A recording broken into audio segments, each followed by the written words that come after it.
నీ అడుగులో అడుగై, నీ మాటలో జీవమై, దేవుడు నీకు నిత్యము తోడైయుండునుగాక. ఆమేన్. నీవు దేవునిపై చూపించే శ్రద్ధను బట్టే నీకు ఇవ్వబోయే ఆశీర్వాదం నిర్ణయించబడుతుంది. ధైర్యముతో ముందడుగు వేయి, నడిపించుచున్న దేవుడు నీ పక్షమునున్నాడు. నువ్వు ఆశపడు, ఆయన సఫలపరుస్తాడు. సమీపముగా ఉన్న దేవుడు నీ సమస్యకు సమాధానం చెప్తాడు. నీ వలన కాకపోవచ్చు, కానీ దేవుని వలన అవుతుందని గుర్తుపెట్టుకో. మార్పు అనేది నువ్వు ధరించే దుస్తుల్లో, నీ చూపుల్లో కాదు, నీ ప్రవర్తనలో, నీ ఆలోచనలో రావాలి.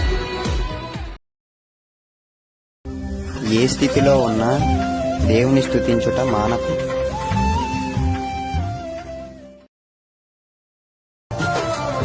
స్వస్థపరచువాడు ఆయనే.